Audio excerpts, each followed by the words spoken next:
Hi there. Today I want to talk to you about the power centers in organizations. When anybody walks into the room, a CXO, whether it is the CPO, whether it's a CFO, whether it's a sales head or a marketing head, IT head, procurement head, think about all these functions in your organization. Who do you think actually gains the most respect, or when he or she walks in, you look up? It's different in different companies. In IT companies, it could be the development head, it could be the sales head in sales companies.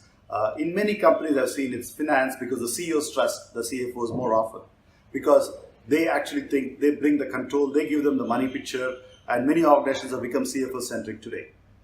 In organizations which are people centric, the CPOs are supposed to be more powerful and people are supposed to be listening to them, but that is not often the case depending on the kind of the company you are.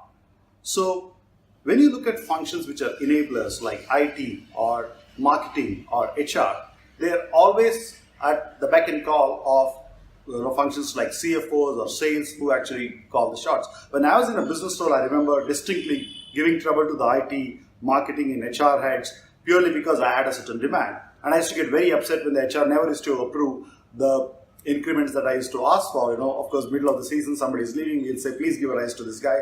HR will come and say, you can't actually work like this. There is a fair process. We need to go the following things. I never used to understand that as a business head. The only time when I started respecting the functions like HR, marketing, IT, where when they started to report to me, I realized that day that these are thankless jobs where the sales heads and the finance roles actually call the shots in many companies, and these enabling functions require their fulfillment. They need to feel better, and that's the day I started to look at them differently. But in many organizations, we know these functional fights between so-called the most powerful function in an organization and the enabling functions is very common. So much so that many of the functions like HR, procurement, IT, marketing get very frustrated because there are one or two power centers, depending on whom the CEO backs them, actually call the shots.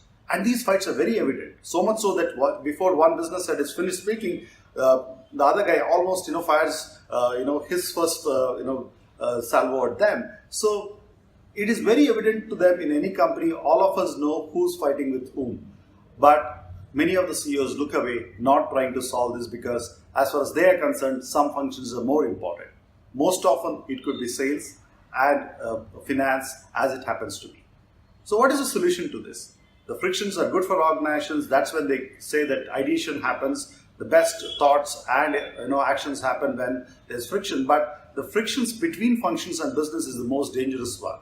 The CPO versus CFO, the sales versus marketing, the IT versus procurement. These are the things which can be avoided. This can only be avoided if CEOs are able to create an ecosystem where everybody feels important.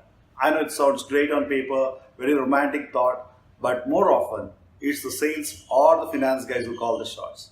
So who calls the shots in your company? Is it the finance guys? Is it the IT heads? Is it the CPOs? That'll be surprising. We all know CEOs are powerful, but whom does the CEO back becomes the most powerful person in the organization. So does that function.